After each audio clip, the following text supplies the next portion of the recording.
Yesus kami berdoa. Amin. Amin. Silakan duduk Bapak Ibu, saudara sekalian. Selamat siang, Shalom. Siang ini tema besarnya masih sama, logika versus mistis. Tetapi subtemanya adalah tanggung jawab manusia. Bapak Ibu, saudara sekalian. Jika kita perhatikan, ada fenomena di dalam gereja. Ada gereja yang sangat menekankan logika. Tidak percaya adanya mujizat. Tapi ada gereja yang aneh-aneh dengan mistisnya. Mistis banget. Kalau mau pintar, sini kudoain. Itu persis dukun. Saudara. Itu merusak yang satu itu. Nanti anak kita nggak mau belajar, doain aja dong. Minum dong air yang didoain itu. Persis dukun, mistis namanya. Semua yang mistis pasti salah. Tetapi sebaliknya semua yang pakai logika, hanya logika, pasti salah juga. Sebab hidup manusia itu terintegrasi. Ada bagian logikanya, ada bagian perasaannya, ada bagian misterinya juga yang tidak kita bisa mengerti dengan 100%. Itulah yang kita akan bahas. Ya. Sebenarnya manusia itu diciptakan bagaimana sih prosesnya. Nah, ini yang mesti kita mengerti dengan detail. Sudah tidak saatnya lagi kita mengertinya ringkas gitu. Harus detail hari ini. Manusia diciptakan menurut gambar dan rupa Allah. Kejadian 1 ayat 26 dan 27 disebut imago Dei, gambar Allah. Gambar Allah itu suatu istilah atau ekspresi. Maksudnya adalah manusia diciptakan memiliki kemiripan dengan Sang Pencipta. Sang Pencipta memiliki pikiran, manusia dikasih pikiran. Sang Pencipta punya hati, punya perasaan, manusia punya perasaan. Sang Pencipta maha cerdas, tak terhingga. Manusia diberi kecerdasan. Punya pikiran, punya kreativitas, punya logika, punya nalar, dan sebagainya. Sang Pencipta punya kedaulatan yang mutlak, kehendak Allah. Manusia diberi kehendak, meskipun kehendaknya tidak bisa suka-suka sendiri. Tapi manusia punya kehendak bebas, itu fakta. Kalau sampai seseorang tidak percaya fakta, kita tidak perlu diskusi dengan orang semacam itu. Sudah percuma dilanjutkan. Manusia itu punya kehendak bebas. Meskipun banyak yang mengajar, manusia nggak punya kehendak bebas, Pak. Banyak teori itu. Faktanya kita punya kehendak bebas. Saudara kesini, ada yang maksa nggak? Nggak ada. Karena memang ingin datang beribadah hari Minggu. Sementara yang main di mall nggak mau ibadah, apakah dipaksa setan? Tidak juga. Itu pilihan. Makanya hidup ini pilihan. Ya, saudara mesti hati-hati, hidup ini pilihan. Si iblis menebar banyak pilihan supaya manusia salah pilih. Sementara kebenaran cuma satu pilihannya. Si iblis punya banyak produk. Nah, itu jebakannya banyak sekali. Manusia diciptakan memiliki kemiripan dengan penciptanya. Caranya bagaimana kok bisa mirip? Rupanya Kejadian 2 ayat 7 menjelaskan hal itu. Manusia dibentuk dari debu tanah, lalu dihembuskan nafas hidup ke dalam hidungnya. Itu suatu ekspresi ya. Bukan ada hidungnya terus ditiup gitu, bukan. Itu maksudnya adalah ada roh yang dihembuskan. Yang keluar dari Allah. Menjadi rohnya manusia sampai hari ini. Itu maksudnya. Jadi roh kita, roh manusia ini dulunya dari Allah. Yang mula-mula ke Adam. Lalu turun-temurun sampai hari ini. Dan kita punya roh itu. Itulah yang disebut dengan dalam teks bahasa Ibrani disebut nismat chayim. Nismat chayim. Nafas hidup atau roh sebenarnya. Yang lebih tepatnya itu roh. Tahu dari mana? Baca Alkitab itu harus lengkap baru kita tahu sebenarnya apa yang terjadi. Yakobus 4 ayat 5. Roh yang ditempatkan Allah dalam diri kita, diingininya dengan cemburu. Rupanya Allah menempatkan roh ke dalam diri kita itu. roh kita ini. Nah itu yang dihembuskan mula-mula itu. Itu diingini Tuhan dengan cemburu, dengan kuat maksudnya. Supaya apa? Supaya kembali kepada yang empunya ketika kita mati. Jadi kita tahu, oh begitu ya Tuhan. Waduh, sebenarnya kita ini pecahan roh Allah. Makanya dalam kepercayaan orang Jawa itu ada istilah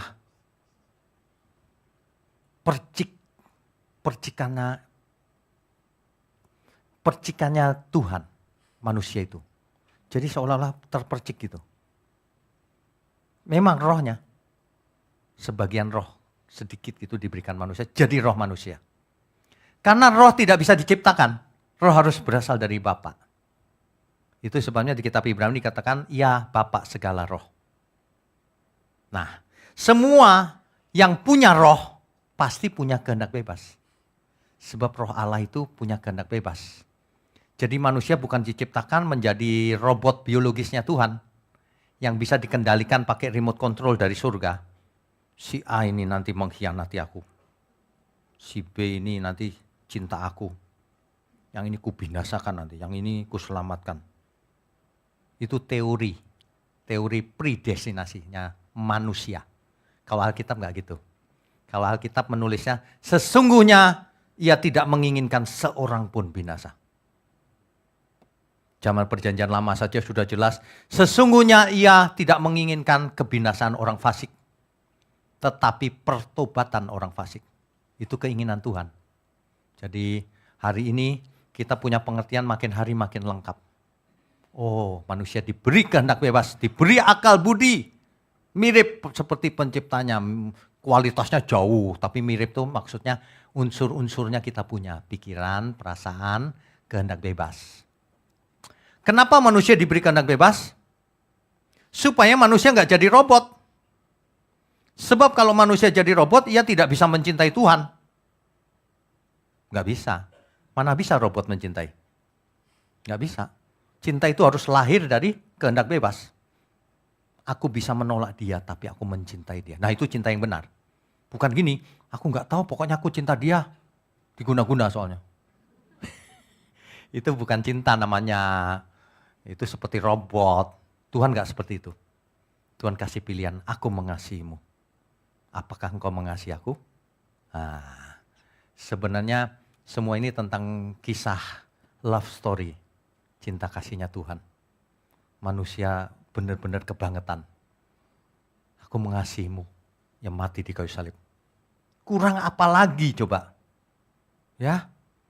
Kalau Bapak perhatikan, Saudara perhatikan ya. Di Alkitab ditulis bagaimana manusia itu diciptakan luar biasa loh. Mazmur 8 ayat 5. Saya bahasakan dengan bahasa sederhana aja ya. Nanti dibaca dari ayat 3 sampai 5 kali. Kalau kulihat langit buatan tanganmu Tuhan. Buatan jarimu. Luar biasa kan? Siapakah manusia? Kalau Bapak Ibu Saudara bayangkan ya, jagat raya itu tak terhingga. Misalnya seruangan ini gitu. Bumi itu, namanya bumi itu bahkan tidak setitik di ruangan ini.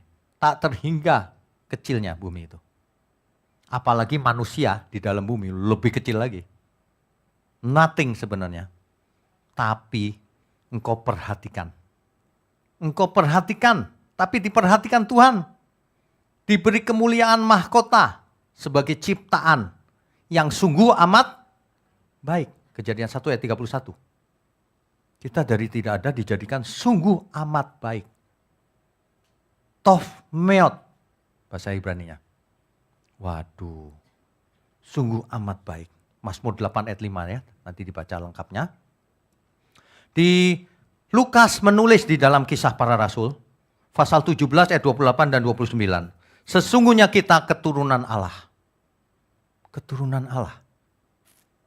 Kita mengenal suatu ekspresi like father, like son. Betul? Makanya kalau ada anak yang nakal sekali nih. Bapaknya siapa sih kok kayak begini nih gitu. Iya kan? Karena biasanya nurun sifat itu. Nah, sesungguhnya kita keturunan Allah. Harusnya keturunan Allah seperti Bapaknya, Bapa kita yang di surga. Kan gitu harusnya. Banyak orang gak seperti Bapak. Kok gak kayak Bapak ya? Kok ada tanduknya 2 ya? Iya loh, manusia itu ajaib. Bisa jadi anak setan, bisa jadi anak Bapa di surga. Pilihan di tangan kita. Aduh, kalau orang sampai memilih salah itu kebangetan juga sih. Pilihannya gampang padahal. Ya, nah makanya jangan jadi mistis hidup ini. Hidup ini real. Hidup ini real. Segala sesuatu yang saya bacakan tadi logik gak? Sangat logik. Kalau Allah yang tak terhingga menciptakan manusia, langit dan bumi itu logik gak? Logik banget. Yang gak masuk akal itu kalau manusia menciptakan sesuatu. Menciptakan bumi, langit. Gak masuk akal itu. Tapi kalau Allah yang tak terhingga maha kuasa menciptakan apa saja pasti bisa. Makanya ada istilah tiada yang mustahil bagi dia kan? Karena memang tiada yang mustahil. Allah bisa menciptakan segalanya. Bahkan Allah bisa mengubah manusia yang tadinya berdosa menjadi orang yang kudus hidupnya. Kalau mau diubah. Allah tidak pernah memaksa. Ya, yang pertama kita mesti memiliki semangat atau roh bahwa kita bisa berubah. Tidak ada yang mustahil. Ada orang yang aku sudah berbuat dosa Pak. Dosaku luar biasa jahatnya Pak. Aku dulu begini begitu. Lupakan saudara. Tuhan kita bisa mengampuni. Tidak ada yang mustahil saudara. Ya. Ada amin semua? Tiada yang mustahil. Tiada yang mustahil. Tiada yang mustahil bagimu. Ajaiblah kasih-Mu. Tiada yang mustahil. Tiada yang mustahil. Tiada yang mustahil bagimu. Besarlah kuasa-Mu. Sebenarnya tidak ada yang mustahil. Yang menjadikan mustahil adalah manusianya itu sendiri. Gak bisa Pak, aku tuh pendiam. Kalau orang gak bisa, ngomongnya gak bisa, ya gak bisa benar. Tapi kalau orang bicara, aku harus bisa, pasti bisa. Bapak Ibu pernah lihat gak ada seseorang yang pendiam banget. Hari ini jadi pengkhotbah. Sangat mungkin kan? Sangat mungkin. Saya waktu SD pendiam banget. Gak kayak teman-teman yang ekstrovert. Pendiam sekali. Bisa, saya bilang. Kalau Tuhan yang beri, bisa. Bisa Tuhan. Saya gak pernah loh cita-cita jadi pendeta dulu. Gak pernah. Sampai suatu hari, waduh dunia kok begini ya. Aduh Tuhan, ku serahkan hidupku. Pakai aku saja Tuhan. Banyak orang gak berani berkata kebenaran. Karena main aman hidupnya. Nanti dimusuhi. Enggak, aku saja. Dimusuhi juga enggak apa-apa. Asal jangan dimusuhi Tuhan. Amin semua.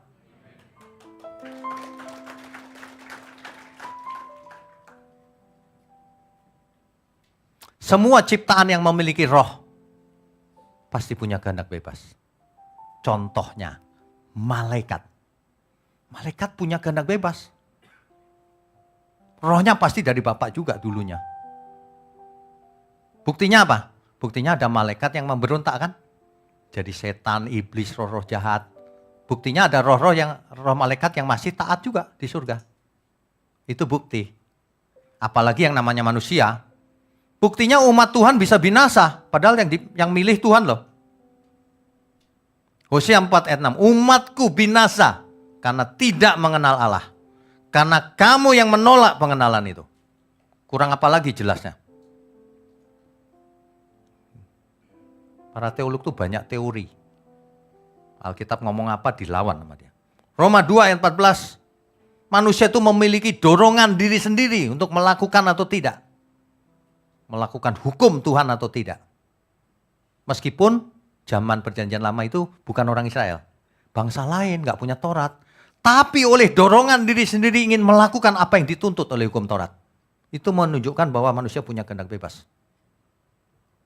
Maksudnya apa sih mau nekenin kehendak bebas tuh? Maksudnya begini loh Bapak Ibu Saudara ya. Kita itu punya kehendak bebas tuh, hidup ini punya pilihan maksudnya. Mau pilih siapa? Ya. Itu maksudnya mau pilih apa, bagaimana kita hidup. Sebab pilihan kita akan menentukan masa depan kita. Sebab apa yang kita tabur akan kita tuai di kekekalan. Makanya pilihlah yang benar. Kan begitu. Nah, makanya setiap orang akan dihakimi menurut perbuatannya. Karena perbuatannya itu yang pilih dia sendiri. Bukan karena secara tidak sadar dia melakukannya, bukan. Istilahnya harus bertanggung jawab. Manusia harus bertanggung jawab atas apa yang dia perbuat. Itu maksudnya. Nah, kalau manusia harus bertanggung jawab, maka bertanggung jawablah selama kita hidup. Tuhan pernah mengajar Nabi Yeremia. Ajarannya begini, kamu pergi ke rumah seorang penjunan. Nabi Yeremia pergi ke sana. Ke seorang penjunan, dia lihat. Penjunan itu bahasa Inggrisnya pottery ya. Tukang periuk. Dia perhatikan tukang periuk itu bekerja membentuk bejana. Kok bejana itu rusak? Dibentuk lagi, tapi jadi bejana yang lain. Aku lebih dari itu kata Tuhan. Tuhan mau bentuk kita semua menjadi bejana di tangannya. Masalahnya kita bukan tanah liat. Kita manusia ciptaan yang punya imago Dei. Punya kehendak bebas. Jadi waktu dibentuk bisa ngelawan. Nah, jadi kuncinya ada di kita juga. Mau gak bertobat? Mau gak menyerahkan seluruh hidup kita untuk dibentuk Tuhan? Itu masalahnya di sana sebenarnya. Ya, sayang sekali selama ini tidak ditekankan. Sehingga manusia menjadi lemah. Rohaninya lemah. Aku sudah selamat. Keselamatan bukan karena perbuatan baik. Santai-santai aja udah selamat. Yang penting aku percaya Tuhan Yesus. Yesus itu Tuhan dan Juru Selamat. Waduh. Jadi pasif hidupnya. Tidak seperti yang Tuhan inginkan. Memang Tuhan mau manusia seperti itu. Yang cuma ngaku percaya di otak doang. Percaya dalam hati. Percaya itu bukan dalam hati. Percaya itu dalam perbuatan nyata. Iman itu nyata. Jangan punya iman fantasi. Kalau kita benar-benar mau menyerahkan diri sama Tuhan. Logikanya jangan melawan kalau di perintah Tuhan. Kan begitu. Ya. Tuhan, aku sebagai tanah liat Tuhan, Engkau penjunanku. Maksudnya gitu. Ya. Amin ya saudara ya. Aku sebagai tanah liat, Engkau penjunanku. Ya Tuhan, ku rela Kau bentuk. Lembutkan hatiku, selembut kasih-Mu Yesus, ku berjalan di jalan-Mu. Kalau kita nurut tuh sebenarnya enak kok. Seperti anak kecil itu loh, nurut ajalah. Yang jadi masalah itu ya, manusia makin dewasa, makin berusia lanjut, ada yang makin keras. Ke gereja rajin, tapi karakternya gak berubah dari dulu. Kalau marah itu dilampiaskan habis-habisan, pakai tenaga dalam. Soalnya kalau marah itu kan puas aku. Waduh, itu belum sembuh namanya. Itu kumat-kumatan. Kalau di gereja aja gak berani marah. Kalau di gereja baik-baik sama istrinya. Gandengan tangan. Pulang dari gereja dibuang tangannya. Aduh, janganlah saudara ya. Mulai sekarang itu nurut saja. Nanti kita akan, iya ya Tuhan ya, coba dari dulu aku nurut gitu. Ya, coba kita katakan dengan tulus ya. Aku sebagai tanah liat, Engkau penjunanku, ya Tuhan, ku rela Kau bentuk. Lembutkan hatiku, selembut kasih-Mu Yesus, ku berjalan di jalan-Mu. Enak loh saudara, kalau kita berjalan dengan Tuhan itu. Ya, kalau saudara perhatikan dari tadi firman Tuhan, logik atau tidak? Logik saudara, karena Tuhan itu, our Lord God, beyond logic. Jauh melampaui logika kita. Logika kita di sini, logika Tuhan jauh melampaui, tak terhingga. Tapi bukan berarti logikanya Tuhan di bawah kita. Jauh. Artinya bukan tidak masuk akal. Pasti masuk akal. Cuma kadang-kadang kita tidak mengerti karena terlalu jauh. Beda dengan mistis. Kalau mistis itu tidak masuk akal. Akal aja nggak masuk. Makanya nggak terjadi. Ini yang merusak itu ajaran yang mistis. Kalau mau anaknya pinter ya, sini. Mana ada air, ku doain dulu. Diminum ya, sehari 3 kali. Setelah makan, supaya nggak emahnya kambuh. Ada loh yang percaya begituan. Bawa air itu tolong doain Pak. Buat apa? Buat obat. Memang dukun apa? Udah biasa diajar mistis sih begitu. Supaya pinter Pak. Enggak, pinter belajar. Mana ada orang pinter didoain? Enggak ada. Kalau Tuhan seperti itu, pasti Tuhannya bukan Tuhan yang benar. Masa orang dibuat pinter tanpa usaha? Rusak karakternya. Makanya ajaran mistis itu luar biasa. Luar biasa bohongnya. Hari ini banyak yang ngirimin saya loh, nggak tahu kok tahu aja saya mau khotbah ini. Video yang begitu-begitu itu. Yang aneh-aneh gitu. Kok didoain tiba-tiba ada serbuk. Serbuk emas lah, apalah. Bohong banget tuh. Begituan tuh. Orang jadi rusak. Kemarin ada yang kirimin saya begini. Ada orang yang sakit-sakitan. Lalu ditanya. Kamu tahu nggak kenapa kau sakit? Nggak tahu. Aku tahu. Kamu belum bayar buah sulung. Kan Januari. Belum bayar sih, makanya sakit. Iya ya, minta ampun, aku mau bayar. Nah, udah sembuh kan? Baru pengen aja udah sembuh. Bohong banget. Bohong kebangetan. Mistis itu ajaran itu. Kayaknya Tuhan itu Tuhan yang gimana gitu ya. Kalau kita ngasih duit seneng Tuhannya itu. Tuhan apa itu? Jangan-jangan yang dia sembah itu Dewa Mamon kali. Cuma dia pikir Tuhan Yesus. Bukan. Dikit-dikit duit melulu. Heran. Jemaat gak ngasih persembahan diancam. Gak taat sih. Ketaatan dimulai dari persepuluhan. Ngomongnya begitu. Gak penting tau gak persembahan uang itu. Kalau hati kita benar kita pasti dukung pekerjaan Tuhan.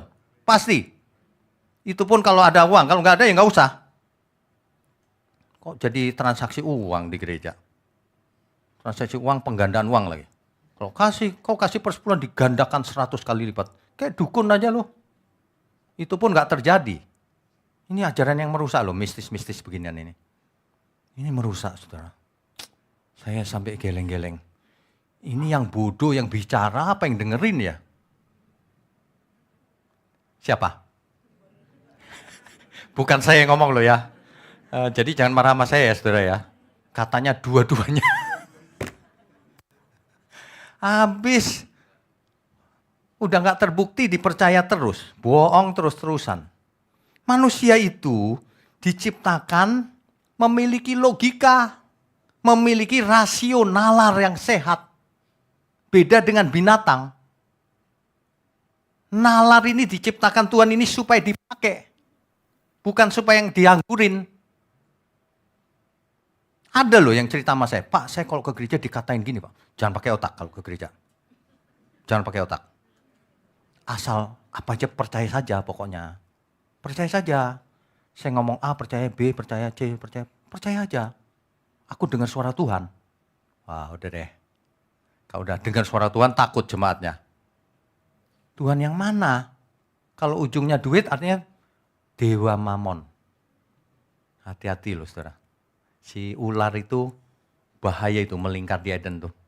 Hari ini melingkar di mimbar gereja. Menipu banyak orang. Dewa mamon itu sebenarnya. Kalau ujung-ujungnya duit itu dewa mamon. Gampang aja kok. Dari buahnya kau akan tahu. Dari ujungnya. Ya. Jika kita sudah tahu bahwa Alkitab manusia itu diciptakan, menurut Alkitab manusia diciptakan punya akal budi. Jadi akal budi harus dipakai untuk apa? Sederhana saja. 1 Korintus 10 ayat 31. Baik aku makan, minum, atau melakukan sesuatu yang lain, lakukanlah untuk kemuliaan Tuhan, kemuliaan Allah. Artinya kita makan, minum, berlogika, bernalar, bekerja, berumah tangga, apapun lakukan untuk Tuhan. Nah, jadi kalau orang anti logika, dia salah juga. Perlu dicurigai, jangan-jangan si ular gitu yang ngomong. Jangan pakai otak. Gitu. Dia mau bohong soalnya. Kalau kebenaran enggak, pakai otakmu. Tapi yang benar, ditundukkan kepada kehendak Allah. Tapi banyak orang soalnya pakai otaknya sendiri merasa lebih pintar. Tuhan enggak ada gitu, keblinger. Itu keblinger tuh. Otak kita justru dipakai, terima kasih Tuhan. Apa yang harus kulakukan? Ajari aku ya Tuhan. Itu yang benar. Padahal itu jelas banget loh dikatakan di Kejadian 1 ayat 31 bahwa semuanya sungguh amat baik. Artinya manusia bernalar itu baik gak? Sungguh amat baik. Tapi jangan cuma nalar toh, ada perasaannya, ada kehendaknya, semuanya, seluruh hidup kita. Makanya penyembahan yang benar itu segenap hidup. Semuanya. Pikiran, perasaan, logika, emosi, semuanya harus dipersembahkan untuk Tuhan. Itulah penyembah yang benar. Itulah ibadahmu yang sejati. Itu sebenarnya. Kalau diajarin mistis jadi meleset kemana-mana. Satu ciri khas ajaran yang salah secara mistis itu. Dia mau menghilangkan tanggung jawab manusia. Manusia tanggung jawabnya kerja keras. Dia bilang enggak. Kasih persembahan. Nanti dibalas Tuhan. Berkatnya banyak. Kayak begitu tuh. Enggak pernah ditekankan kerja kerasnya. Kamu tanggung jawab loh ya. Harus melakukan kehendak Tuhan. Kalau mau selamat. Enggak perlu perbuatan. Keselamatan bukan karena perbuatan baik. Itu dia cirinya. Belajar keras, gak usah. Minum aja ini, didoakan. Itu seolah-olah manusia, oh ya gak perlu melakukan apa-apa nih. Oh gak ada bagianku. Aku bisa diberkati, bisa pintar, didoakan. Mistis. Mistis, saudara. Nanti lawan setan juga gitu. Taburi garam. Ada loh yang ngajar begitu. Lawan setan taburi garam.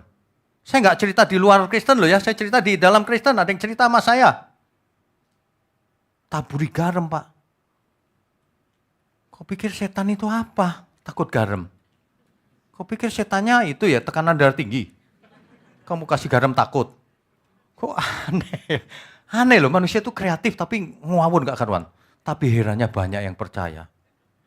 Yang bodoh yang ngomong apa yang dengar? Saya gak mau jawab.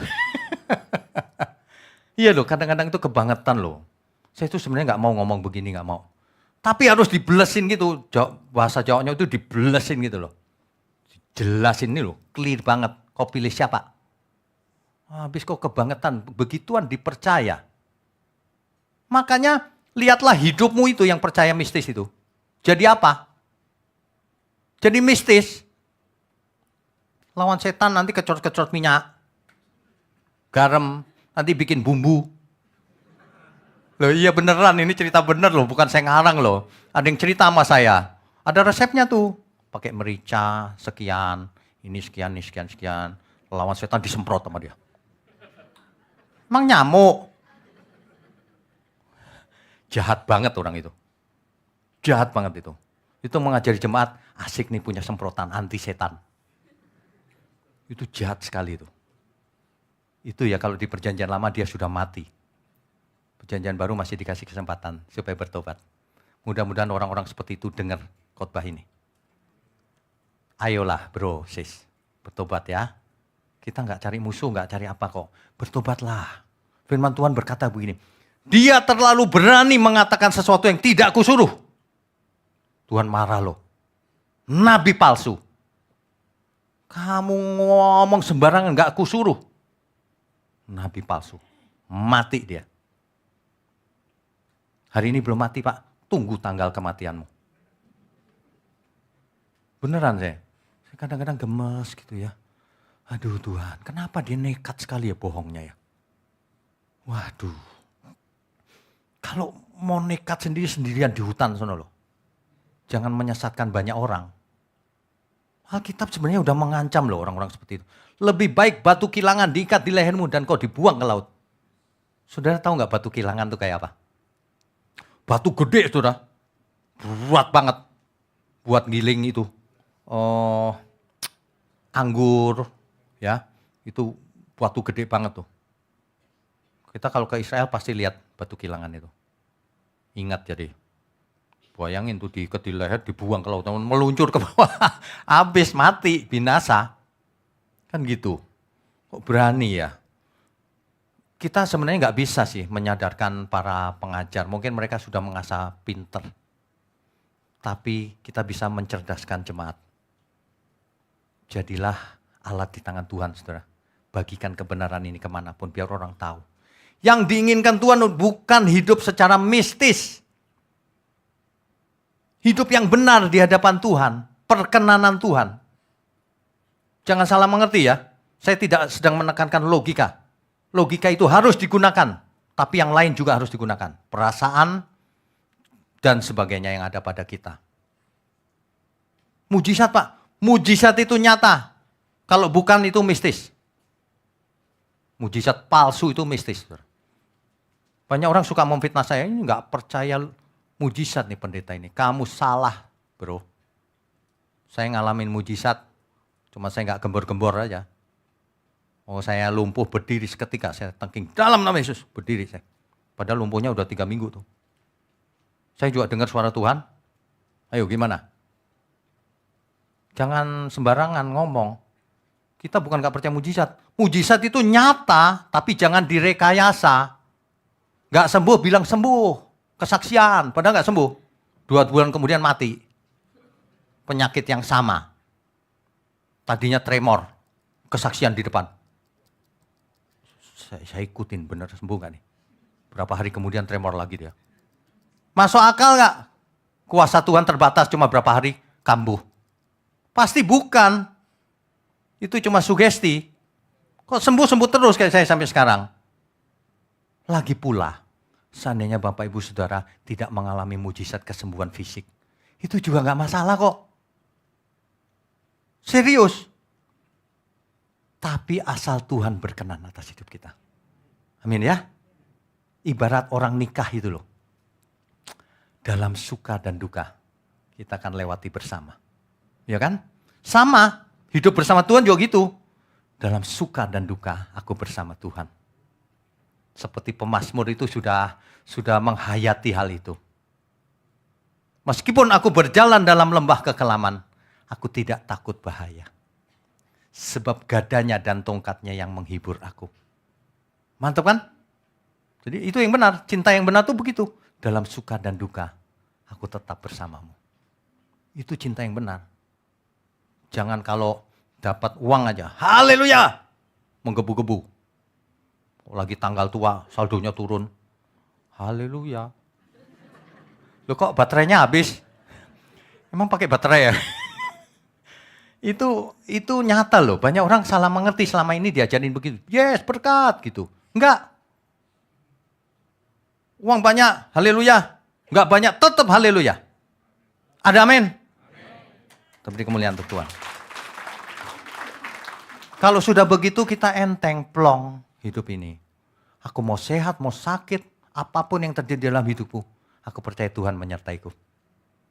Roh yang sama, Roh Kudus yang sama. Soal sembuh gak sembuh, biarlah Tuhan yang putuskan. Asal ku kerjakan bagianku. Asal aku menjaga kesehatan misalnya. Jangan gini, kok terus-terusan tiap hari 2 pak. Terus akhirnya sakit, kok sakit ya Tuhan. Malaikat bisa, boleh gak aku tampar mulutnya. Nanya sakit kenapa lagi. Kan sudah tahu. Tubuhmu bait Allah. Bagaimana kita memperlakukan tubuh kita kalau tubuh kita ini bait Allah, bait Roh Kudus? Hidup kudus kan? Baik aku makan, minum, lakukan untuk Tuhan. Jangan dipakai untuk hal-hal yang mendukakan Roh Kudus. Rokok kelihatannya tidak berbahaya, Pak. Siapa bilang secara kesehatan aja berbahaya, apalagi kekudusan? Janganlah, saudara. Ya, jangan. Kita bertobat lagi sekarang. Pakai logika. Apa sih yang menyukakan hati Tuhan? Pakai logika. Pakai Alkitab. Kalau orang nggak pakai logika itu nggak pakai Alkitab biasanya. Wah, aku dengar suara Tuhan, ngawur-ngawur gitu. Salah makan dia kali. Kalau orang punya logika, kebenaran itu Alkitab, jangan yang lain. Itu loh yang namanya logika itu. Bukan logika itu, wah aku pinter. Bukan itu maksudnya. Gak boleh pakai pikiran diri sendiri. Yang boleh adalah menundukkan diri. Logika kita ditundukkan kepada kehendak Tuhan. Tuhan, apa yang harus kulakukan? Aku harus belajar apa dan seterusnya. Itu yang benar. Bahkan ya saudara, Alkitab menekankan hukum yang terutama. Apa hukum yang terutama? Kasihlah Tuhan Allahmu dengan segenap hati, segenap jiwa, segenap kekuatan, segenap akal. Dengan logikamu juga. Kasih Tuhan dengan logikamu juga. Jangan logikanya ditinggal. Semuanya pakai untuk Tuhan. Itu loh maksudnya. Itu hukum yang terutama loh. Di dalam teks Alkitab itu dijelaskan oleh Tuhan Yesus tuh. Itu hukum yang terutama. Pakai itu otakmu itu untuk menyembah Tuhan. Bukan cuma otak loh ya, ini sebagian. Pakai otakmu, pakai telingamu, pakai mulutmu ini. Pakai semua yang ada padamu. Uang, waktu. Untuk Tuhan. Jangan semua dipakai tapi otaknya nggak dipakai. Nanti ditipu orang. Penipu-penipu itu begitu. Orang nggak boleh pakai logika katanya. Pakai, itu milik Tuhan. Harus dipakai untuk tunduk kepada Tuhan. Itu baru logika. Makanya orang yang punya logika sehat secara alkitabiah. Bukan maunya sendiri ya. Secara alkitabiah, nalarnya sehat. Aku mau Tuhan belajar merindukan Engkau. Belajar bagaimana hidup yang benar. Menjadi anak kesukaan Bapa. Kan begitu. Mestinya begitu. Ya. Banyak orang logikanya nggak terlalu dipakai. Mereka rindu dunia ini. Selingkuh sana, selingkuh sini, judi online. Itu logikanya nggak jalan itu. Kan nyusahin diri sendiri. Yang begituan nyusahin diri sendiri sebenarnya. Mestinya rindu kita jangan diarahkan ke dunia. Logika sederhana, diarahkan ke dunia, mati, binasa. Arahkan ke Tuhan. Ada amin ya saudara ya.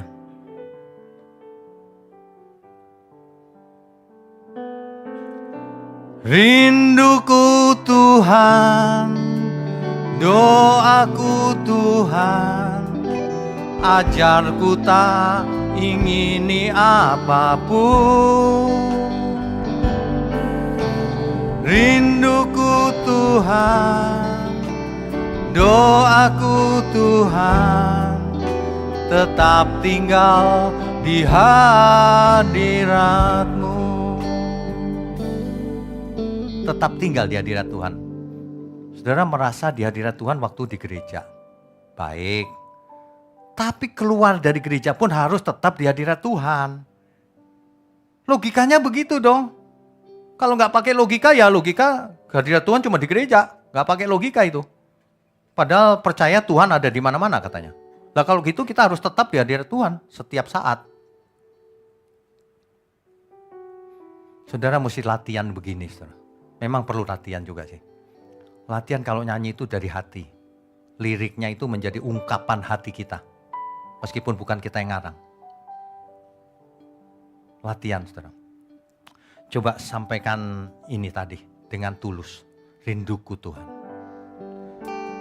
Rinduku Tuhan. Doaku Tuhan. Ajarku tak ingini apapun.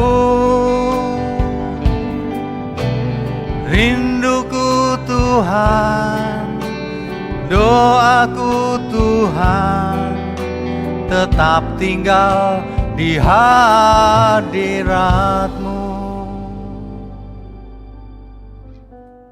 Saya akan ulang-ulang terus. Lagu yang baik akan mengimpartasikan roh. Dampaknya jelas dalam hidup kita. Iya benar juga ya, aku harus rindu Tuhan. Sambil aku bekerja, ketika aku bekerja, berumah tangga, aku rindu Tuhan. Semua ini untuk Tuhan. Sebenarnya kalau semuanya untuk Tuhan, yang untung siapa? Tuhan yang untung. Bukan kita sendiri yang untung. Tuhan tidak butuh apa-apa. Tuhan mau begitu tuh supaya kita selamat. Supaya kita itu mendapat berkat, bukan celaka. Jangan salah mengerti, Tuhan maunya dipuja-puja Pak. Enggak, Tuhan tidak gila, hormat. Tuhan sudah mulia, tidak perlu apa-apa. Tuhan mau kita itu selamat. Sebab kalau kau memuja yang lain, hormat sama yang lain, kau binasa nanti. Aku satu-satunya yang layak dipuji-dipuja. Nah maka kau selamat. Sebenarnya Tuhan cuma mau kita jadi anak Allah, anak Bapa di surga. Jadi bukan tanpa alasan kalau Alkitab berkata, kitab suci berkata, roh yang ditempatkan Allah dalam dirimu, diingininya dengan cemburu. Itu maksudnya. Tuhan tidak ingin apa-apa kok. Tuhan ingin uang kita? Tidak. Buat apa? Wong seluruh jagat raya milik Tuhan. Logis gak? Logis. Tuhan butuh uang Pak? Gak logis. Tuhan gak butuh apa-apa. Tuhan cuma mau supaya kita semua mengerti cintanya Dia. Supaya kita juga cinta Dia. Itu yang nomor satu, yang lain mah gak penting.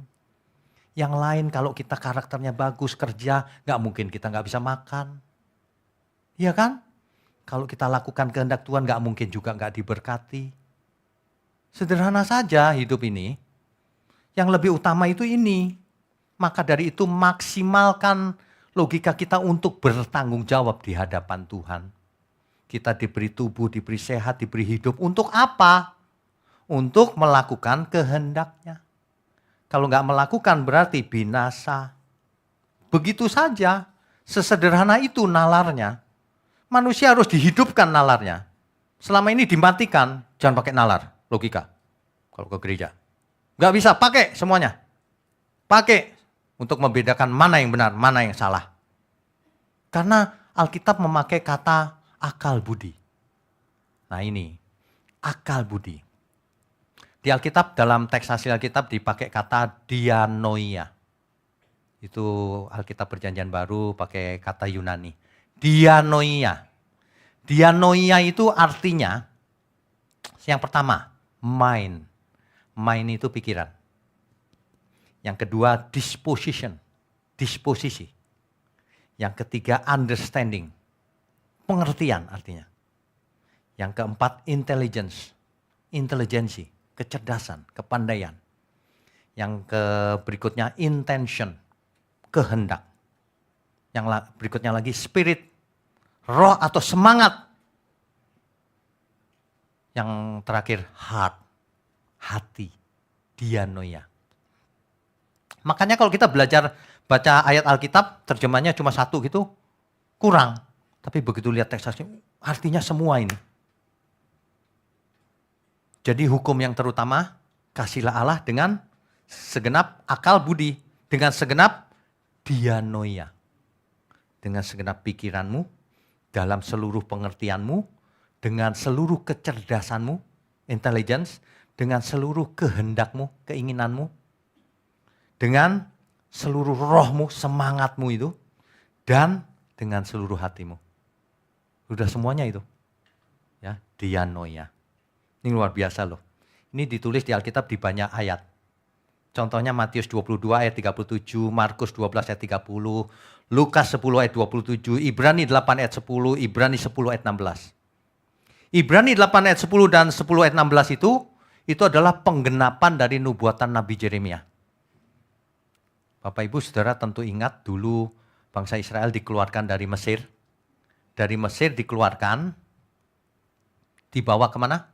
Ke Gunung Sinai. Untuk apa? Untuk beribadah kepadaku, kata Tuhan. Lalu di Gunung Sinai diberi apa? Hukum Taurat. Nah, Ibrani ini mesti kita baca. Itulah hukum Taurat, itu perjanjian dengan Israel. Nah, Ibrani ini kita baca ya sebagai penggenapan dari nubuatan Nabi Yeremia. Ibrani 8 ayat 10.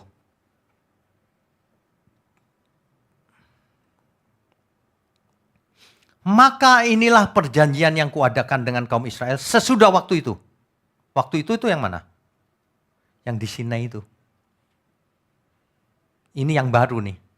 Inilah perjanjian yang kuadakan dengan kaum Israel sesudah waktu itu, sesudah yang Sinai itu. Itulah perjanjian baru. Demikianlah firman Tuhan. Apa isinya? Aku akan menaruh hukumku. Aku akan menaruh Tauratku. Dulu Tauratnya ditulis di 2 loh batu.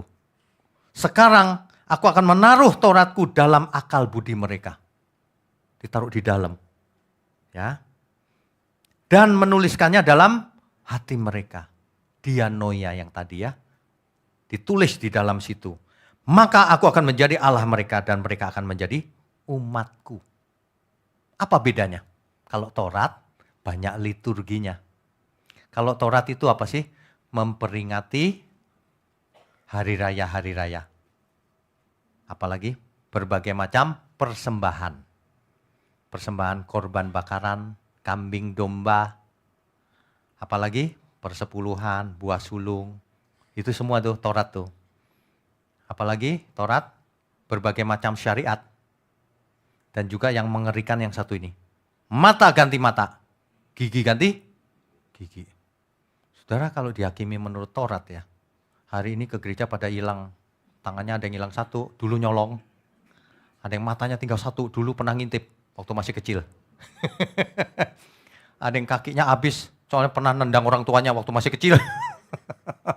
Iya, habis. Semua pada cacat-cacat semua tuh. Taurat tuh. Makanya inilah perjanjian yang baru, ditaruh di akal budi kita, di hati kita, di kecerdasan kita. Supaya apa? Supaya kita bukan jadi manusia yang beragama Taurat, bukan. Supaya manusia menjadi anak-anak Allah, man of God, yang cerdas mengerti kehendak Allah.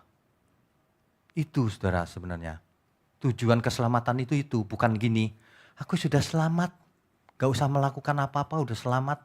Keselamatan bukan karena perbuatan baik, gak usah berusaha hidup kudus, manusia kok disuruh hidup kudus. Kok disuruh sempurna, gak bisa lah saudara. Itu ajaran setan itu. Saya kalau ngomong kejam sekali. Sebab bahaya, orang merasa entengan gak apa-apa lah. Iya tapi akibatnya parah, mestinya kita rohnya menyala-nyala nih. Gimana ya cara nolong orang ya? Yang ini masalah ekonomi, yang ini. Itu cuma efek sampingan. Yang utama itu karakternya. Yang utama itu harus diselamatkan tuh jiwanya. Itu loh. Orang gak mau bayar harga untuk mendengar kebenaran. Apalagi kalau sudah khotbah, sudah punya gelar teologi, merasa hebat. Apalagi kok sudah lama melayani. Padahal salah selama ini. Salah ya salah. Benar ya benar. Kita mau benar ke depan saudara. Amin ya. Kita ini, saya ngomong begini ini kan kadang-kadang kata-katanya keras ya. Bukan kadang-kadang sih sering. Tapi maksudnya gini loh, kita ini kan satu keluarga. Kalau dalam keluarga kan gak apa-apa. Itu loh, supaya kita semua selamat. Nanti sama-sama berkenan bagi Tuhan. Yang di luar sana yang dengar saya anggap keluarga juga. Yang gak cocok jangan dengerin lagi. Berarti bukan keluarga Allah. Gitu aja, simple. Kita nggak cari musuh, nggak. Cuman yang benar begini, nggak bisa ditawar. Benar ya benar, ya. Makanya jangan mudah dibohongin dengan hal-hal mistis. Aku dengar suara Tuhan. Kalau orang berani ngaku mendengar suara Tuhan, itu lebih gampang dibedakan benar atau salah. Perhatikan isinya apa. Tuhan ngomong apa? Kalau Tuhan ngomong soal duit, udah pasti Dewa Mamon tuh, bukan Tuhan. Kalau Tuhan ngomong yang mistis-mistis, pasti kau dibohongin sama si ular. Karena Tuhan kita itu luar biasa, beyond logic. Tapi bukan berarti nggak logik, beyond logic. Tuhan itu keinginannya kita itu selamat.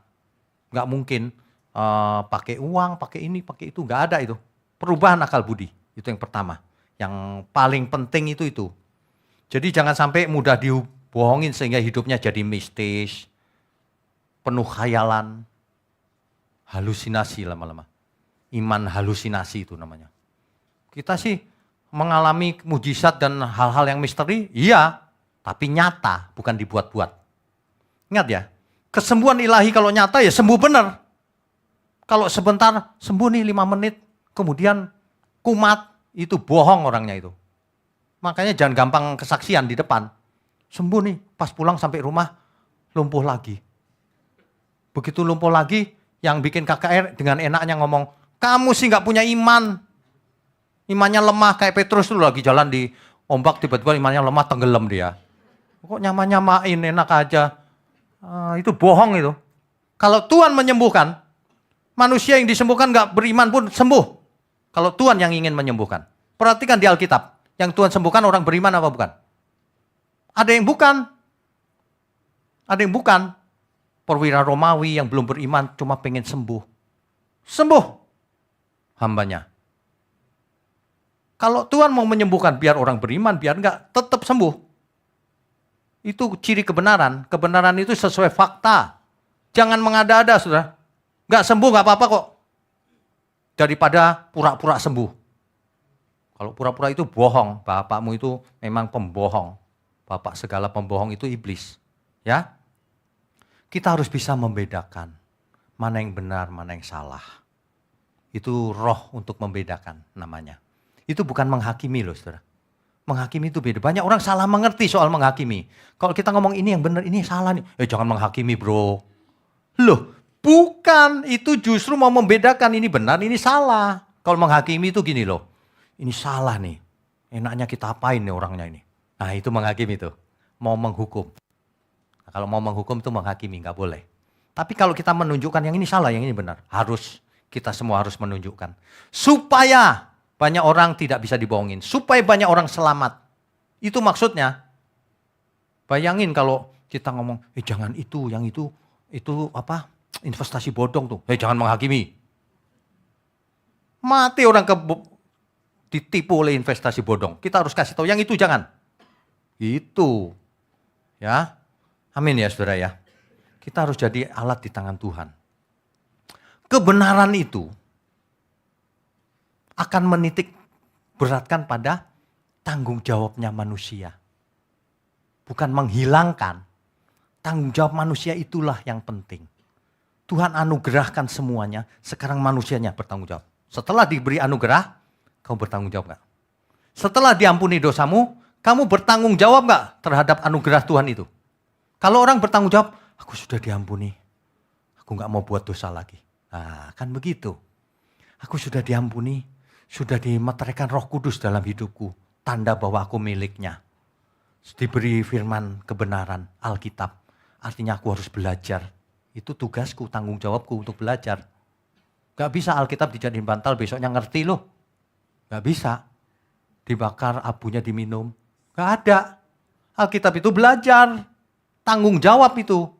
Manusia kalau mau diberkati tanggung jawab. Kerja keras yang jujur. Manusia mau mengerti Alkitab belajar. Dengarkan khotbah yang benar. Manusia Allah mau berkenan lakukan kehendaknya. Tanggung jawab itu penting. Justru Tuhan datang menjadi juru selamat itu supaya kita mengerti tanggung jawab kita apa sebagai makhluk ciptaan. Yaitu menjadi anak Bapa di surga. Kan begitu. Jadi kalau ada ajaran yang tekanannya bukan karakter, malah jelek-jelekin. Gak usah lah, gak usah berusaha. Kamu manusia biasa. Nah itu pasti dari setan itu. Kalau yang dari Tuhan pasti Kerjakan keselamatanmu dengan takut dengan Tuhan. Bertobat ya, jangan buat dosa lagi ya. Kerja keras yang jujur. Tekanannya karakter. Selamatkan banyak jiwa, jadilah teladan. Itu pasti tekanannya karakter, kebenaran tuh. Ajaran yang salah itu nggak pakai logika pasti. Percaya saja. Tapi kalau ajaran yang benar, pakai logikamu. Kau milik Tuhan. Artinya kau harus melakukan kehendaknya. Kalau kita panggil dia Tuhan, artinya kita adalah hamba. Karena Tuhan artinya Tuan. Adonai, artinya kita hamba. Kalau kita panggil dia Bapa, artinya kita adalah anak. Gitu maksudnya. Ya, itu sederhana. Seluruh Alkitab itu harus dimengerti dengan pikiran juga, perasaan juga. Dua-duanya. Makanya kalau orang cuma pakai logika juga salah. Makanya ada pemazmur yang menulis puisi kan. Sekalipun dagingku dan hatiku habis lenyap, tapi engkau tetap gunung batuku. Itu pakai perasaan tuh. Bukan hanya pakai logika. Itu perasaan cintanya. Sekalipun dagingku dan hatiku habis lenyap. Sekalipun aku mati. Hari ini enggak. Tekanannya berkat. Berkatnya berkat jasmani lagi. Enggak ada hari ini orang biarin aku mati. Enggak ada. Padahal yang benar itu cinta sejati itu. Tuhan meskipun dagingku dan hatiku habis lenyap. Mestinya begitu loh. Ya. Ada amin semua? Iman itu harus nyata dalam perbuatan nyata setiap hari. Kalau nggak benar itu ajarannya iman itu fantasi. Kamu sudah selamat. Percaya dengan otakmu bahwa Yesus Tuhan. Dia nggak baca Alkitab. Setan saja percaya loh Yesus Tuhan. Tapi dia tidak tunduk. Dia melawan. Manusia percaya. Malah nggak takut sama Tuhan. Setan aja takut sama Tuhan. Ini kebalik-balik loh. Kebalik-balik faktanya ini. Ya, makanya kebenaran itu pasti ada faktanya. Mujizat itu nyata. Kalau nggak nyata, mistis. Itu kepalsuan. Pura-pura sembuh. Nanti bilangnya diberkati supaya kaya, tapi nggak kaya-kaya dari dulu. Itu pasti ajaran bohong itu. Karena fakta itu ciri kebenaran. Kebenaran pasti fakta. Kalau Tuhan berkata A, pasti A. Kalau Tuhan berkata B, pasti B. Kalau Tuhan tidak berkata-kata, kita nggak boleh ngarang-ngarang. Itu kebenaran itu. Ya, jangan ikut ajaran mistis. Kalau mujizat, oke, tapi harus terjadi. Kalau nggak terjadi terus-terusan, nah itu karangan manusia itu. Ya, ciri ketidakbenaran itu menghilangkan tanggung jawab manusia. Manusianya jadi lemah. Jangan khawatir bro, semua Tuhan yang kerjakan. Nanti utangmu pun dibayari Tuhan. Gitu ngomongnya. KKR ada yang begitu tuh. Datanglah kebangunan rohani, hutang-hutangmu akan lunas, dibayari Tuhan. Wah enak banget ya. Kalau gitu kita hutang aja, terus surat utangnya kasih ke dia. Bohong kok berani pakai rohani. KKR itu kebangunan rohani, bukan pelunasan hutang. Aneh banget, saya kadang-kadang ketawa gitu ya. Ini orang ini kok kayak badut gitu ya. Ngomong sembarangan, itu firman loh berani dilawan sama dia. Kalau komedian ya nggak apa-apa, tapi ini firman. Ya, makanya kita harus sadar bahwa kita itu jangan sembarangan hidup. Kenapa? Karena kita sudah ditebus. Kalau kita sudah ditebus dengan cuma-cuma, ketika kita bahkan belum lahir loh. Tuhan sudah mati buat kita kan? Akibat dari penebusan Tuhan, maka kita sekarang berhutang. Berhutang itu artinya punya kewajiban. Kalau kau diampuni, jangan buat dosa lagi. Itu loh. Hiduplah menurut roh, jangan menurut daging. Sebab kalau kau hidup menurut daging, kamu binasa. Itu jelas loh Alkitab berkata. Ya. Itu yang saya ngarang lagu judulnya Kini Ku Sadari itu sangat Alkitabiah. Sangat Alkitabiah. Kitab Roma itu. Banyak orang gak suka kok denger ini. Iya banyak orang gak suka, gak tahu kenapa. Mungkin gak cocok dengan pengertian dia ya. Ini cocok sekali buat semua orang yang belum pernah dengar bahwa kita itu orang berhutang. Dulu ku tak mengerti kasih-Mu Tuhan. Aku merasa nyaman dalam hidupku, tetapi firman-Mu mengajarku terus hingga aku jadi mengerti. Dulu salah mengerti anugerah Tuhan, aku merasa selamat dalam hidupku, tetapi firman-Mu mendidikku terus hingga aku jadi dewasa. Kini ku sadari bahwa aku berhutang bukan kepada daging hingga binasa, tetapi kepada Roh hingga ku hidup kekal. Roh Kudus pimpinku kebenaran. Engkau jadikan aku anak-Mu. Kalau orang mengerti kebenaran ya, justru akan lepas, merdeka. Justru selama ini kuncinya di situ. Orang masih terikat sesuatu, gak bisa merasakan damai sejahtera Tuhan. Meskipun sudah belasan tahun, bahkan puluhan tahun jadi Kristen. Karena kuncinya gak dibuka. Kebenaran gak disampaikan. Begitu orang tahu, iya benar Tuhan. Plong langsung hidupnya. Segala sesuatu kulakukan untuk Tuhan. Bayangin kalau orang punya roh yang benar seperti ini. Ketika ia bekerja, semangat pagi hari. Aku bekerja untuk Tuhan. Gaji mau besar mau kecil gak masalah. Karakterku di hadapan Tuhan. Sehingga semua orang akan melihat ada yang berbeda dalam diri kita. Ada roh Allah yang maha tinggi. Orang akan heran loh lihat hidup kita. Itu yang benar. Kok ada ya begini ya? Ada. Itulah anak-anak Allah. Yang berhutang terhadap Tuhan. Tuhan tidak ingin uang kita. Tuhan ingin kita jangan hidup menurut dosa lagi. Amin saudara. Ini ya, saya berharap bisa mengimpartasikan kebenaran. Bukan cuma logikanya, tapi perasaan. Sehingga kita disadarkan bahwa kita punya tanggung jawab bayar hutangmu. Supaya hidup menurut roh. Jangan hidup menurut daging. Itu loh hutangnya. Bukan duit, bukan. Nah itu maksudnya. Ya. Jadi kalau ada yang mengatakan begini. Ada saja orang yang mengatakan begini. Manusia itu gak punya akal budi Pak. Loh. Pakai modalnya cuma 1 ayat. Heran. Ada orang yang sudah senior padahal. Ngomongnya begitu loh. Modalnya 1 ayat. Saya capek deh. Kayak baru belajar aja loh.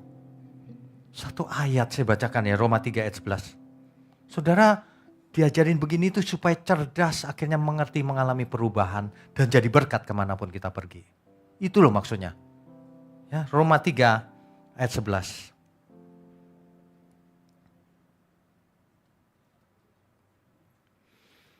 Tidak ada seorang pun yang berakal budi, tidak ada seorang pun yang mencari Allah. Katanya gitu. Ayatnya ada ini. Saudara mesti tahu mulai sekarang. Kalau mengambil kesimpulan tuh gak boleh cuma 1 ayat. Harus seluruh ayat. Maksudnya apa? Karena kalau dipotong, itu ceritanya jadi beda. Ya, itu ceritanya jadi beda. Ternyata teks aslinya gak bicara begitu. Tidak ada seorang pun yang mengerti maksudnya, bukan berakal budi. Teks asli Alkitab pakai kata suniemi. Mengerti maksudnya, bukan berakal budi. Sebab manusia punya akal budi diciptakan oleh Tuhan dari awal.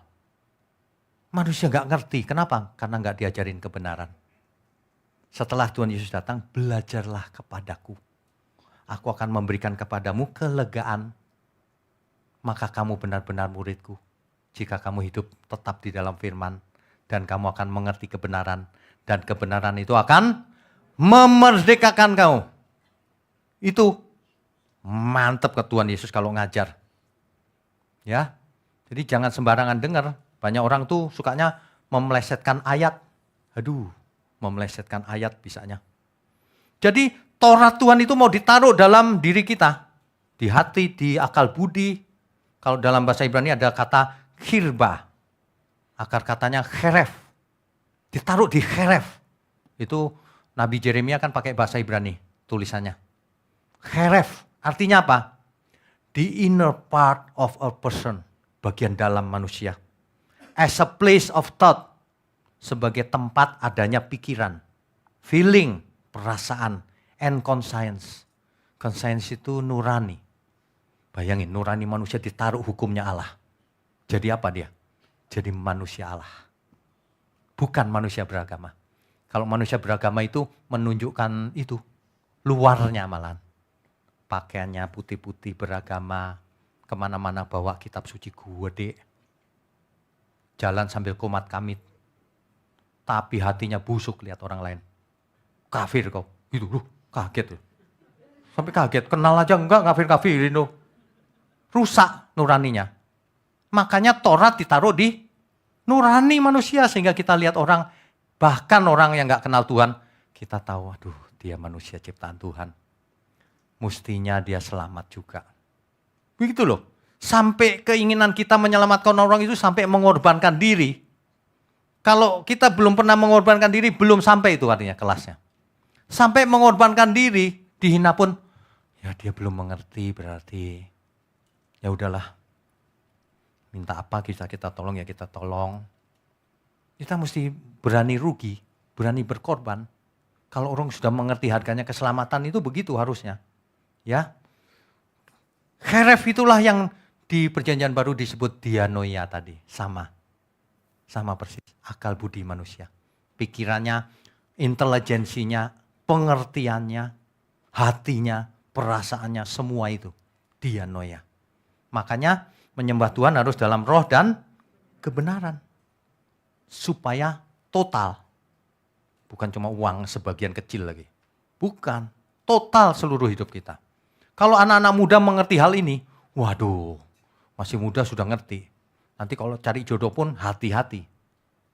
Jangan sampai jodohnya malah ngajak jauh dari Tuhan. Cari jodoh itu yang bisa diajak ke surga. Sama-sama. Ada amin gak ini anak muda? Loh, yang amin ya udah nikah. Oh belum. Itu cari jodoh itu yang bisa dibawa ke surga sama-sama. Jangan cuman yang kayak bintang film Korea. Yang kaya raya. Aduh, itu mencelakakan komentar. Yang bisa dibawa ke surga. Syukur-syukur kalau dapat bonus plus. Yang kayak artis Korea misalnya, ya boleh aja, tapi asal bisa ke surga. Jangan ke neraka. Amin ya semua ya. Hidup cuma sekali, jangan dibuat susah, saudara. Tuhan Yesus saja berkata begini. Tuhan Yesus gemes loh. Kan Tuhan pakai bahasa Aram ketika itu. Bahasa Aram itu bahasa sehari-hari di zaman itu. Ngerti dong manusia, sesamanya diajak ngomong, ngerti dong. Kayak saya ngomong bahasa Indonesia gini loh. Ngerti kan? Tapi Tuhan berkata begini. Kenapa kamu tidak mengerti bahasaku? Pasti bukan yang dimaksud bahasa Indonesianya itu kan. Atau bahasa Aramnya itu. Yang dimaksud gini loh. Kenapa sih kamu gak ngerti maksudku? Gitu loh, saking gemesnya. Sama. Makanya kalau saya khotbah itu gemes kan. Nerangi berusaha cerewet banget gitu. Pakai ayat ini, ayat itu banyak banget tuh. Jarang kan orang khotbah biasanya satu ayat yang lain mendengar suara Tuhan. Enak aja, kan gitu. Kita itu hidup sekali ini perjuangan bagaimana kita mengalami transformasi supaya menjadi manusia yang bertanggung jawab di hadapan Tuhan. Sehingga Bapa di surga berkata, inilah anak yang kukasihi. Kepadanya aku berkenan. Aku suka sama dia. Itu maksudnya berkenan itu. Ya, makanya kalau roh Allah tinggal dalam diri kita, harus menyala-nyala setiap saat. Harus menyala-nyala. Sehingga apapun kita bisa minta tolong pada Roh Kudus. Bisa. Ya, kalau ada apa gitu. Roh Kudus tolong aku. Nah, ya, Roh Kudus tinggal dalam diri kita. Roh Kudus tolong aku, hidup tidak bercela, sampai waktu menutup mata. Ku rindu seperti Yesus, kesukaanmu Bapa. Hidup ini jadi berharga. Hidup ini jadi berharga kalau menjadi kesukaan Bapa. Hidup ini gak berharga sama sekali biar saudara konglomerat, terkenal, gak ada harganya. Kalau Tuhan tidak suka, kalau Bapa tidak di dalam surga tidak berkenan. Ya, saya sering ingatkan bahwa ada Roh Kudus dalam diri kita. Coba yang tulus saudara, minta tolong Roh Kudus. Roh Kudus tolong aku, hidup tidak bercela, sampai waktu menutup mata. Ku rindu seperti Yesus, kesukaanmu Bapa. Hidup ini jadi berharga. Saudara, kita itu sebenarnya sudah diberi apa saja yang kita butuhkan oleh Tuhan. Tinggal kitanya yang harus menggerakkan hidup ini seturut jalannya Tuhan. Itu saja sebenarnya. Oleh sebab itu, matikan manusia lama kita. Maka kita akan bisa lari ke depan. Kalau manusia lamanya hidup terus gitu, gak lari-lari, jalan di tempat dari dulu. Kerohanian kita gak akan maju. Kalau manusia lamanya dominan terus, kedagingan, keinginan banyak, apalagi hidup dalam dosa, waduh mati dah. Alkitab itu, firman Tuhan itu tidak anti logika atau tidak anti mujizat, dua-duanya ada. Tapi harus nyata, harus sesuai yang Tuhan inginkan, jangan karangan manusia. Mengada-ada itu gak boleh. Ya, bahkan ya, 1 Petrus 1 ayat 13 sampai 16 nanti dibaca sendiri. Siapkan akal budimu. Siapkan, be prepared. Bersiaplah. Siapkan intelijensimu. Siapkan kepintaranmu. Siapkan logikamu. Siapkan hatimu. Siapkan hidupmu. Baru nanti kalau kita baca terus ayat 16-nya. Kuduslah kamu. Sebab aku kudus. Hidup kudus pun harus mengerahkan seluruhnya. Logika, hati, semuanya supaya bisa hidup kudus. Supaya bisa membedakan mana yang benar, mana yang salah. Percuma salah mengerti maunya hidup kudus padahal ditipu si ular. Itu loh maksudnya. Ya. Ini tekanan-tekanan ini terus nih. Makanya kalau lagu yang baik itu selalu mengimpartasikan kebenaran. Rohnya bukan cuma pengertiannya. Termasuk rohnya saudara. Roma 12 ayat 1. Roma 12 ayat 1. Coba dibaca, disampaikan ya. Oke. Ini sering sekali kita baca. Ini sebagai penutup ayat ini sangat penting. Karena itu saudara-saudara, demi kemuliaan Allah, aku menasihatkan kamu supaya kamu mempersembahkan tubuhmu sebagai persembahan yang hidup. Apa maksudnya mempersembahkan tubuh kita? Mempersembahkan seluruh hidup kita sebagai persembahan yang hidup. Yang hidupnya bagaimana? Yang kudus dan yang berkenan kepada Allah, itu adalah ibadahmu yang sejati. Teks asli Alkitab kata sejati itu dipakai kata logikos. Itulah ibadahmu yang logik. Itulah ibadahmu yang masuk akal, yang reasonable, yang acceptable, yang diterima Tuhan. Yang genuine, yang benar, yang true, yang benar. Ibadah itu begitu. Persembahkan seluruh hidupmu untuk Tuhan. Yang logik, pakai kata logikos. Justru persembahan yang gak logis itu kasih uang, nanti dibalas Tuhan. Berdoa nanti jadi pinter. Gak ada itu. Ibadah yang sebenarnya itu mempersembahkan seluruh hidupku. Baik aku makan, minum, mau sakit, mau enggak, untuk Tuhan hidupku. Meskipun pohon ara tidak berbunga, kambing domba terhalau, dan sebagainya. Tapi aku tetap memuliakan Dia. Amin ya. Kita beri kemuliaan untuk Tuhan.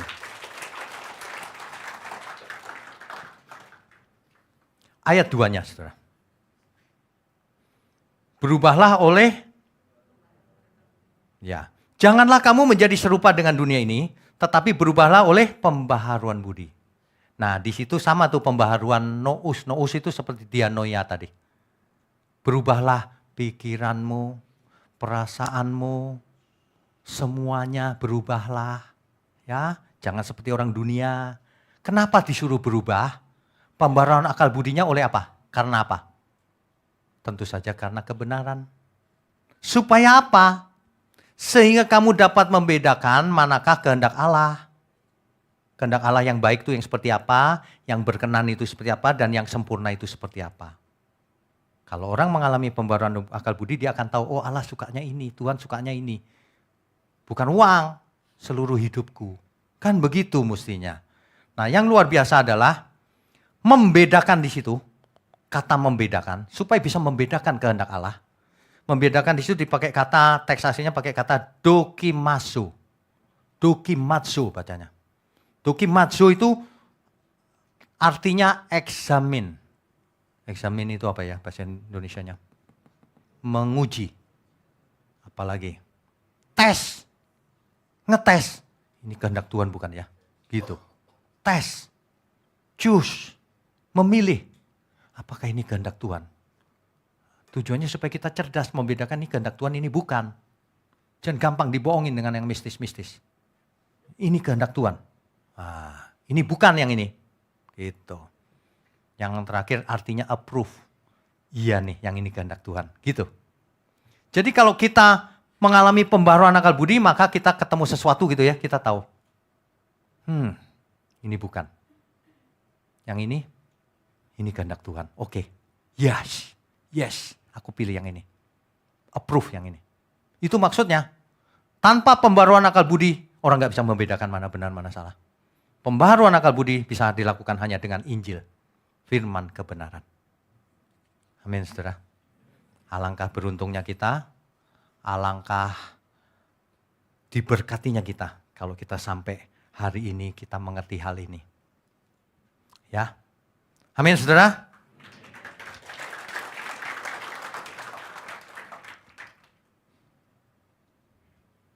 Baik.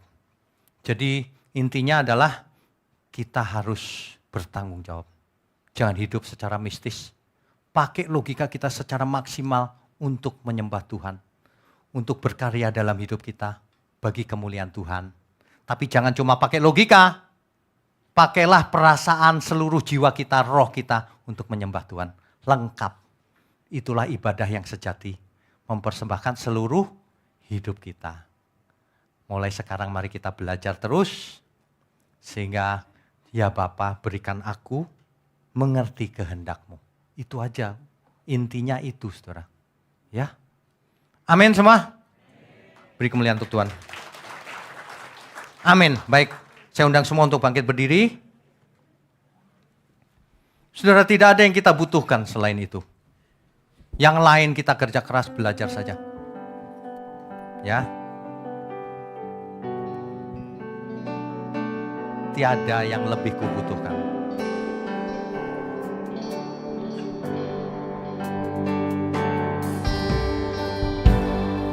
Tiada yang lebih kubutuhkan. Tiada yang lebih kurindukan selain diriku berkenan di hadapan-Mu Bapa, seperti Yesus Putra Tunggal-Mu. selalu berkenan padamu, melakukan kehendak Bapa, setia sampai sempurna. Beriku mengerti kehendak-Mu Bapa, ku lakukan segenap jiwa. Temukan tempatku dalam pekerjaan-Mu, selesaikan sampai akhirnya. Beriku mengerti, beriku mengerti kehendak-Mu Bapa, ku lakukan segenap jiwa. Temukan tempatku dalam pekerjaan-Mu, selesaikan sampai. Sekali lagi saudara, beriku mengerti, beriku mengerti kehendak-Mu Bapa, ku lakukan segenap jiwa. Temukan tempatku dalam pekerjaan-Mu, selesaikan sampai akhirnya. Selesai sampai akhirnya, selesaikan sampai akhirnya, selesaikan sampai akhirnya.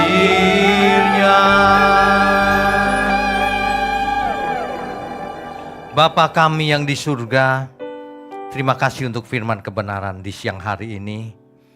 Beri kami mengerti kehendak-Mu ya Bapa, agar kami menjadi manusia yang bertanggung jawab, yang menggunakan semua yang ada pada kami untuk berbakti menyembah kepada Tuhan, melakukan seluruh kehendak Tuhan dengan seluruh pikiran, logika, akal budi, perasaan hati kami, juga seluruh keinginan kami, semuanya untuk Tuhan. Terima kasih Tuhan untuk gereja-Mu di tempat ini. Kau pakai terus untuk menyampaikan kebenaran, agar banyak jiwa diselamatkan. Terima kasih untuk pelayan-pelayan Tuhan yang melayani di tempat ini. Engkau berkati mereka Tuhan. Ajari mereka melayani Engkau lebih hebat lagi. Untuk kemuliaan Tuhan. Juga seluruh umat-Mu dimanapun berada. Tuhan, untuk tangan-tangan yang mendukung pekerjaan-Mu, biarlah Tuhan berkati juga seluruh keluarganya. Juga seluruh kami Tuhan saat ini. Kami mau angkat tangan kami tinggi-tinggi. Mohon curahkan berkat-Mu atas kami. Kami sambut segala berkat. Baik berkat jasmani maupun berkat rohani. Sehat, umur panjang, hikmat marifat turun atas kita semua. Di dalam nama Bapa, Putra dan Roh Kudus. Haleluya. Semua yang percaya katakan amin, amin. Saudara sekalian, bicara soal kebenaran, setiap orang merasa benar. Makanya semua kecap dinomor satukan. Ada orang yang mengatakan saya paling benar, ini paling benar, itu paling benar. Mana sebenarnya yang paling benar? Oleh sebab itu hadiri seminar 7 natur kebenaran dan aplikasinya. Seminar ini wajib dihadiri oleh para teolog, apologet, pengkhotbah, bahkan oleh para jemaat sendiri.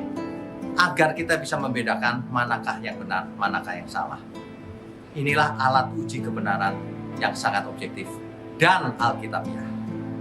Pastikan saudara ikut dan ajak seluruh saudara dan sahabat-sahabat. Bapak-bapak dan ibu-ibu yang terkasih dimanapun berada, yuk kita belajar pelajaran Alkitab bersama secara online. Setiap hari Rabu jam 7 malam bersama pendeta Bapak Wiknyo Tanto secara online, bisa melalui Zoom. Tetapi kita harus mendaftarkan dulu ke nomor berikut ini. Selamat bergabung dan Tuhan Yesus memberkati.